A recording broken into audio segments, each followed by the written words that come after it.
a French, African, Spanish, Bohemian, Russian, Scandinavian, Jewish, and Chinese colony. The one thing you shall vainly ask for is distinctively American community. Jacob Riis. There started to awake in me a fevered passion to become part of America. I read newspapers and magazines and books like a fanatic. I read out loud billboards, posters, signs of all kinds, and every word, every name opened new vistas to me. I was becoming saturated with Americanism. Between 1880 and 1914, 23 million foreigners poured into the United States, the largest infusion of immigrants in American history. At the end of the Civil War, 1 out of every 2 Americans still worked on a farm. By 1920, only 1 of 8 did. Immigrants fueled the nation's astounding industrial boom. From coal mines to car factories, they provided the labor that would help make the United States the greatest economic power on earth. Give me your tired, your poor, your huddled masses yearning to breathe free, the wretched refuse of your teeming shore. So read the inscription on the Statue of Liberty in New York Harbor that welcomed millions of newcomers to America. I lift my lamp beside the golden door. The United States offered hope and opportunity to millions of people from around the world. Here on America's shores, though, poverty and prejudice continued to plague them. Critics charged that the huddled masses were too wretched, too foreign to become real Americans. But they did become real Americans, and in the process, they transformed the nation forever. In trolleys and tenements, in ballparks and movie theaters, they helped forge a new urban culture. This is the story of how diverse immigrants became Americans, while America itself was becoming something new.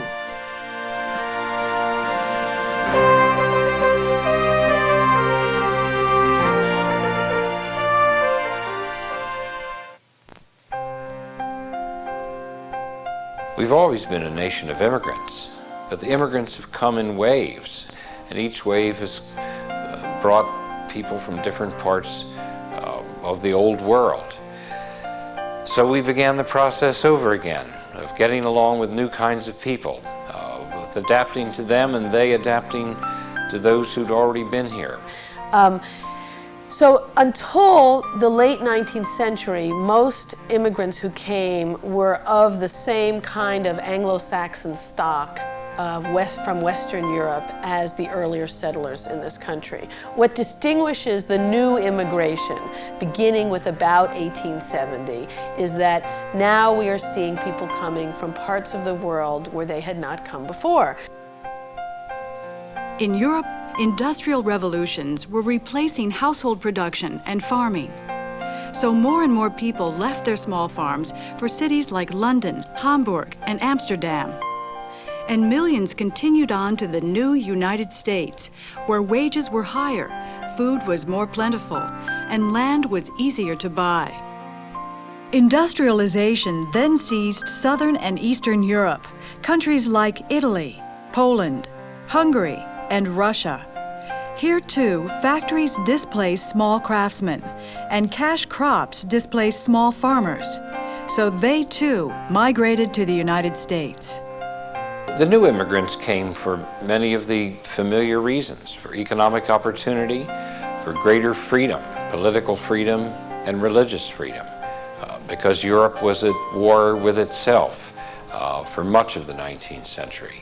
And these punishing wars were another reason for leaving the old world and coming to what would be a more peaceful America.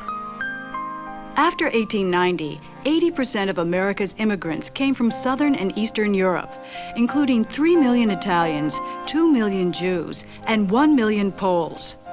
Between 1898 and 1919, over 3 times as many immigrants came from these new countries as from the old ones: England, Ireland, and Germany. Before the Civil War, immigrants had spread across the countryside to farms and villages, as well as towns and cities. As America industrialized, however, most of the new immigrants moved to America's cities. Immigrants and their children made up 87% of Chicago, 84% of Detroit, 80% of New York, and 78% of San Francisco. Roughly 40% of these birds of passage went back to their homeland.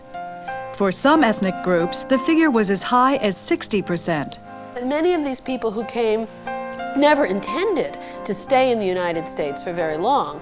They were here and intended to make money and go back and buy a little farm that they wouldn't have been able to buy if they hadn't created capital by coming to the United States.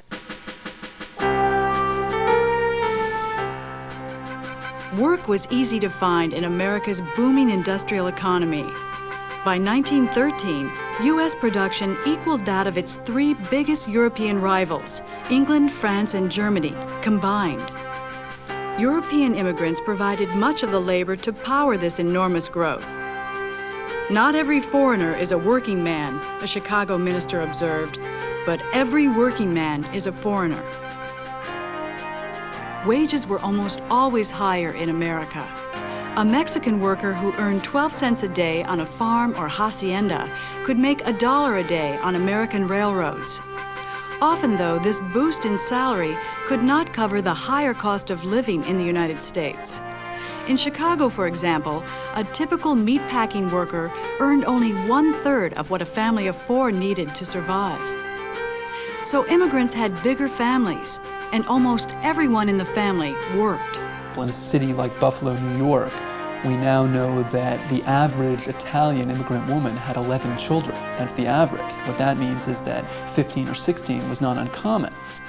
And children do represent a form of insurance. That is, they're a way to guard against hunger and other kinds of physical deprivations because you have children that can be put to work and earn money for the family. You used to bring your pay home and give it to your parents. And whatever they feel they want to give you, they decide. There was no disagreement. That was their style.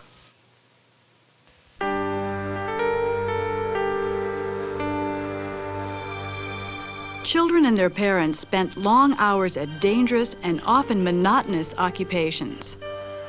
Not only were they the ones who found themselves working for low wages and long hours in factories, but they also came into a country which did not open their arms and welcome them. They found great prejudice and even bitterness on their arrival. But they brought new languages, different religions, different customs with them. And there would be periods of tension, periods of rubbing against each other rather abrasively, all sorts of prejudices that we know in any era erupt when new people meet people they haven't seen before. In mines and factories, also, bosses selected workers according to the most vicious ethnic stereotypes. Italians were considered strong but lazy, the Irish clever but corrupt, Poles honest but dull. Or employers pitted them against each other in an attempt to ward off unions. It's only for this week that we hire Swedes. Last week we employed Slovaks. We change about among the different nationalities and languages. It prevents them from getting together. We have the thing systemized. Using immigrants and African Americans as strike breakers, employers were often successful in dividing workers along ethnic and racial lines. Well, the relation between unions and immigrants was very complicated because many large American unions had been started by immigrants. A good example is the American Federation of Labor, whose president, Samuel Gompers, was a Jewish immigrant from England, a cigar worker. And yet, as money and work tightened in the United States, these same unions very often started to try to keep immigrants out of the United States because immigrants represented job competition. We sympathize with the oppressed of the old world, but we are, as a country, in the position of any other asylum whose dormitories are full up. The American labor movement is strictly American. The American Federationist, 1897. Other immigrants were victimized by the agents who found them work in America. Italians often had to pay a large part of their wage to their padrone, or patron, who provided room and board as well as a job. We came to Brooklyn, to a wooden house in Adams Street that was full of Italians from Naples. Bartolo had a room on the 3rd floor, and there were 15 men in the room. Most of them worked at digging the sewer. They paid him about 1/4 of their wages. Then he charged them for board, and he bought the clothes for them too. So they got a little money after all.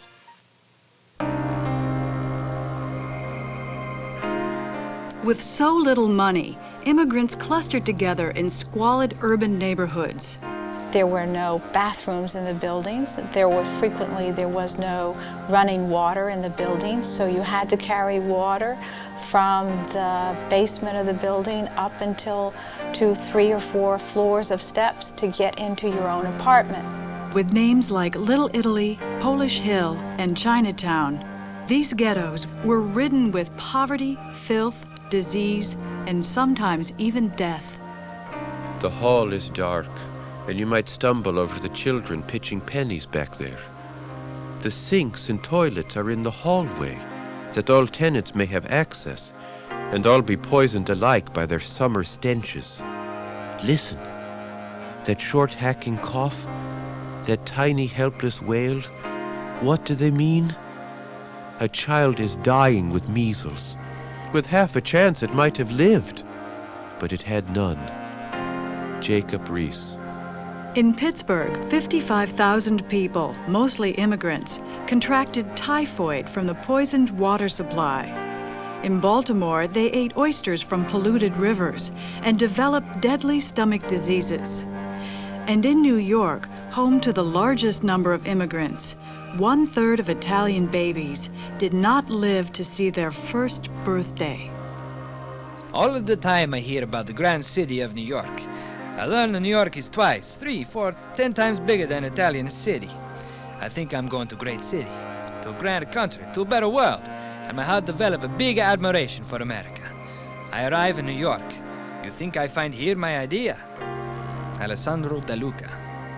I looked out into the alley below and saw pale-faced children scrambling in the gutter. There is America, cried my heart. Ansia Jezierska.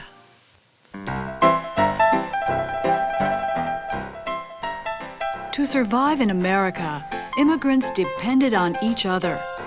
The first and most important resource was family. Immigrants often traveled to America alone, but they usually moved in with a relative who had come earlier. 3 or even 4 generations lived together, sharing salaries and expenses. The next level of support was the ethnic community. Within their neighborhoods, they got more together, and they maintained their traditions and their values. That was an important resource for them, and they did that largely on an informal basis. But they also did it more formally by forming associations and organizations to protest against discrimination, and also in certain instances to go to employers as an organized group and see that doors were open to them. So you might belong to a benefit society where every week you paid in a little bit of money, and then if the breadwinner in the family was hurt on the job, the benefit society would pay back some money to help the family get through. Because remember, this is a time before any kind of workman's compensation, before unemployment insurance, before any of that safety net that we are aware of today. Ethnic newspapers, written in native tongues, provided ties to the old country as they helped immigrants adjust to the new.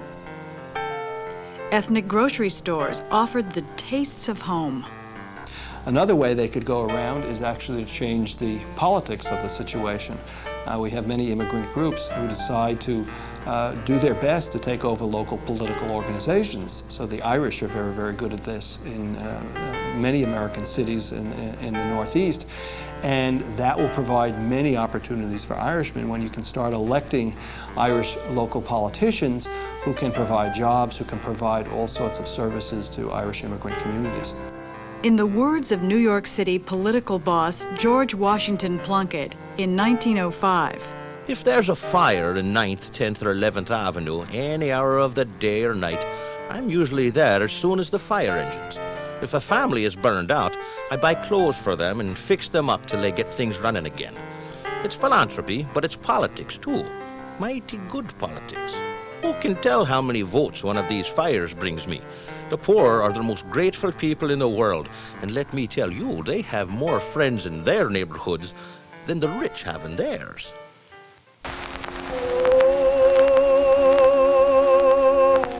Some of these immigrants, especially Jews, left their homelands to escape religious or political persecution. But most emigrated in search of economic opportunity, a better life, as they called it, for themselves and for their children. I say to you that there was never a time in your history when the opportunity for a poor man to make money is so clearly apparent. You have no right to be poor. It is your duty to be rich. Despite lectures by inspirational speakers like Russell Conwell and popular rags to riches stories, very few immigrants became wealthy. That is, it was very uncommon that a poor, destitute immigrant would rise to fabulous wealth, as in those stories. However, rags to, quote, respectability was extremely common. That is, somebody who was poor moving into what became known as the American middle class by saving money especially for a home. In some cities, immigrants were more likely to own their homes than native-born Americans were. They relied on ethnic savings and loan associations, which provided mortgages to immigrant home buyers. So immigrants did climb America's economic ladder after all. But it was family and community that helped them rise. The self-made immigrant was not self-made at all. Instead, he was nurtured and supported by a dense network of kinsmen and countrymen.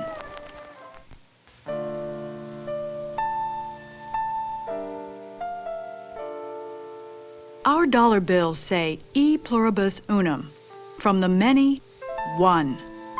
But how could so many diverse peoples become one? In 1909, Jewish playwright Israel Zangwill offered his own answer. Their cultural differences would melt away.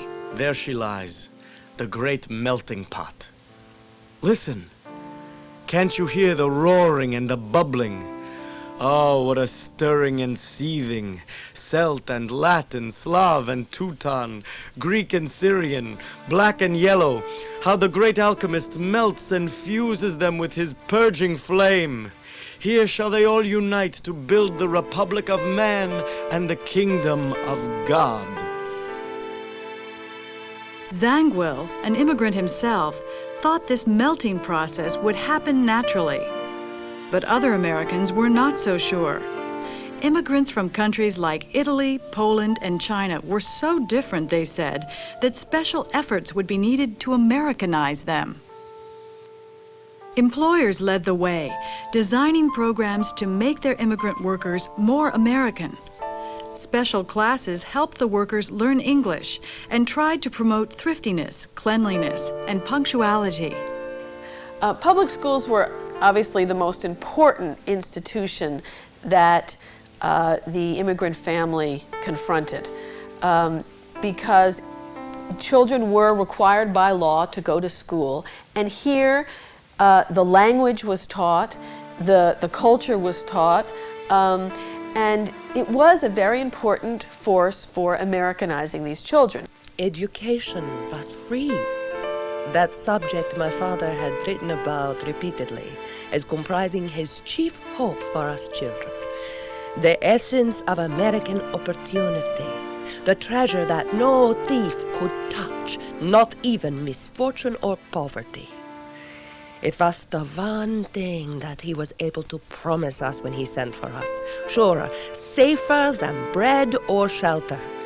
No application made, no questions asked, no examinations, rulings, exclusions, no machinations, no fees. The door stood open for every one of us. By 1908, over half of the students in urban public schools had a father who was born abroad. In New York City, the fraction was almost 3/4. Educators used the public schools to provide immigrant children a crash course in American values and habits. Illiterate, docile, lacking in self-reliance and initiative, these people tend to settle in groups or settlements and to set up here their national manners, customs, and observances. Our task is to break up these groups or settlements, to assimilate these people as part of our American race, and to implant in their children, so far as can be done, the Anglo-Saxon conception of righteousness, law, and order. Elwood Cubberley, 1909. Insulted by the notion that their cultures were inferior, immigrant parents often sent their children to parochial schools. In Chicago, for example, over half of the Polish children attended a Catholic school. I think it's wrong to assume that these children were, as a result of going to school, ready to drop the cultural traditions and language and so forth that they experienced at home, and in many cases they had memories of from their own early lives. And so I think what happens is that these children learn to live in both worlds, and that they mediate the message of the school. But many immigrant youths tried to Americanize as quickly as possible. In millions of immigrant households, children and parents clashed.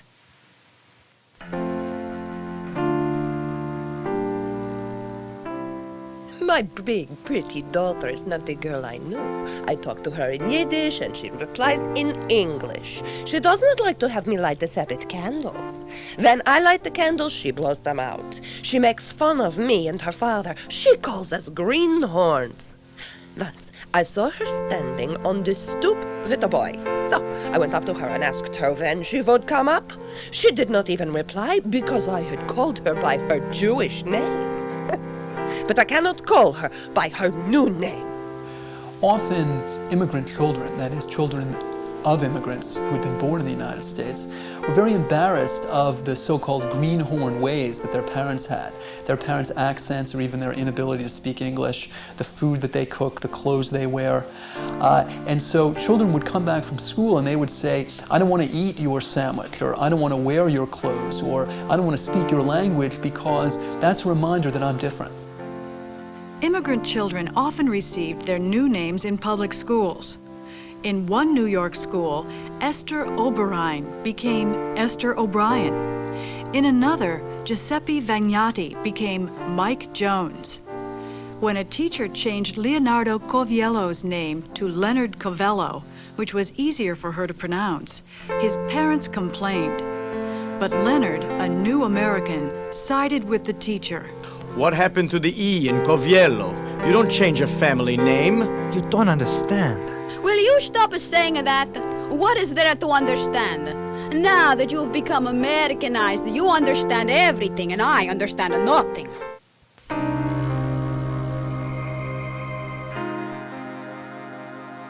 Many Native Americans believed that the new wave of immigrants could never be Americanized. As more and more newcomers poured into the country, some began calling for restrictions on their entry. If you go to the West Coast, the Chinese who arrive, starting in the 1840s, meet a very hostile reception. And sometimes, often a hostile reception from American workers who think the Chinese are taking their jobs or depressing the wages of other people. And there's tremendous hostility. In 1876, white manual laborers formed the California Workingmen's Party, dedicated to ridding the state of what it called the Yellow Peril. To an American, death is preferable to life on a par with a Chinaman. Treason is better than to labor beside a Chinese slave. California Workingmen's Party, 1876. 3 years later, California held a whites-only referendum on excluding the Chinese. Final vote, 150,000 for exclusion, 900 against.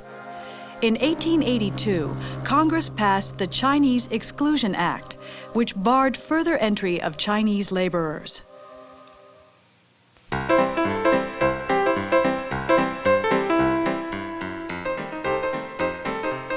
Urban poverty and disease, coupled with the labor conflicts of the late 19th and early 20th centuries, also fueled calls for the exclusion of Poles, Jews, Russians, and others considered to be lesser immigrants.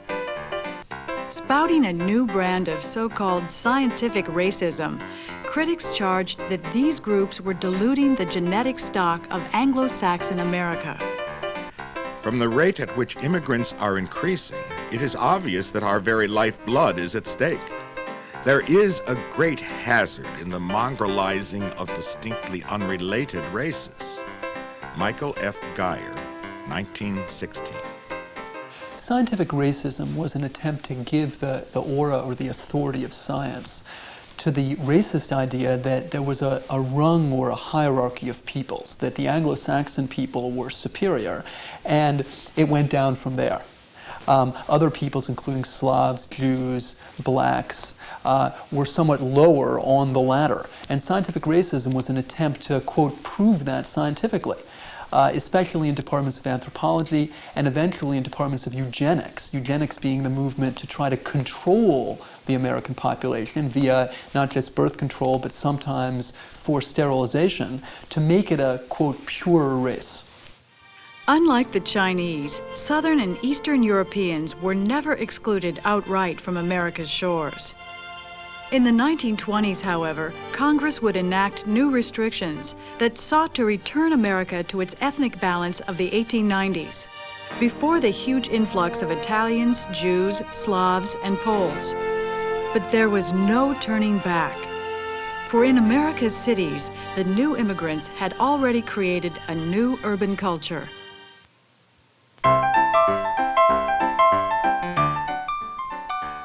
Streaming into America's cities, immigrants must have been bewildered by the variety of large-scale amusements they encountered. Vaudeville, Nickelodeons, amusement parks, baseball games, newspapers, all new and all within the budget of most newcomers. But they quickly embraced these commercial entertainments, which helped immigrants adjust to the pace and problems of city life. In the end, both the immigrants and the cities they inhabited were transformed forever. Children were often attracted to leisure activities that were outside of the ethnic community, that were more American. And for young working women, for example, in the early 20th century, the dance hall was a great attraction, or the new amusement park. And so for many of these younger people, they were not content with the social life that the immigrant community offered. On the stage, immigrants saw images and symbols of their own lives. Magician Harry Houdini, who billed himself as the world-famous self-liberator, was a crowd favorite.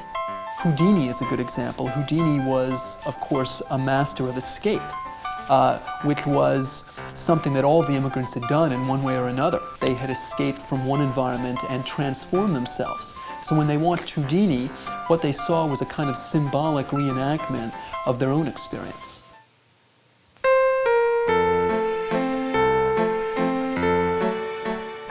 With the advent of motion pictures, immigrants could also see their lives transposed on the screen. In the silent movies, there's no need to understand English to enjoy what's taking place. And you think about many of the old Keystone Cop films or many of the silent shorts, and what they do is they mock authority figures. They make fun of police, they make fun of politicians, of businessmen. They really reflect the working class and poor and immigrants' sort of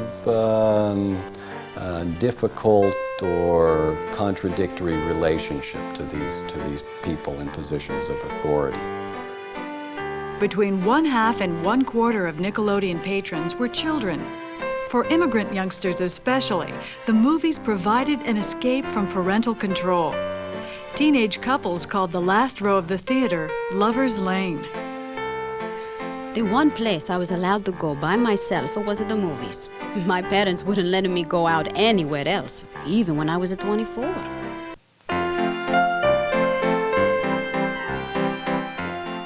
Baseball is the very symbol, the outward and visible expression of the drive and push and rush and struggle of the raging, tearing, booming 19th century.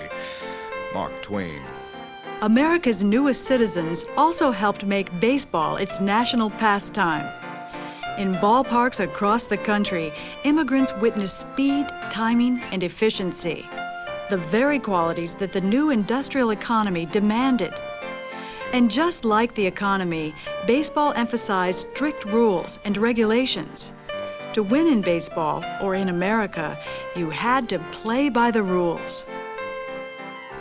But in America, the rules did not always apply equally. In 1867, the National Association of Baseball Players barred black players in teams. Later, blacks would form their own baseball leagues. So baseball reflected the racial divisions that immigrants found in the city. It also reflected their own success in America.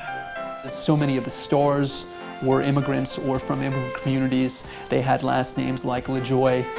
The immigrants could root for them and express their own distinctiveness. The other important thing about a ballpark was it allowed them to root for the, quote, home team, and therefore declare, quite literally, that they were home. If you're a fan of a particular team and you're with other fans, that overcomes your different ethnicities or your different class backgrounds. You can all rally around and be members of the same group. So it plays important community building functions as well.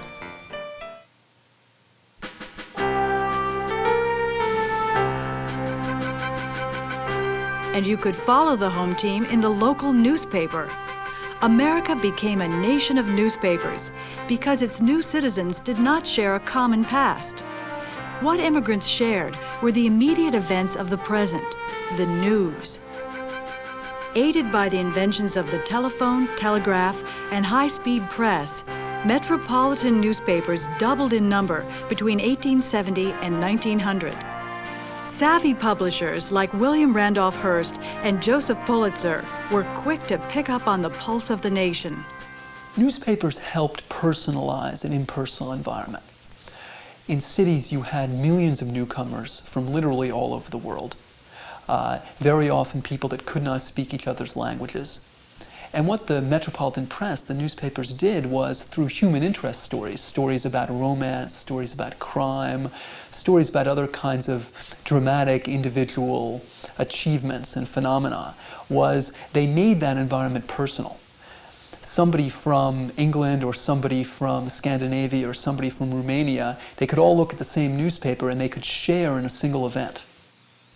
The metropolitan press shortened the distance between diverse people and helped make them one people.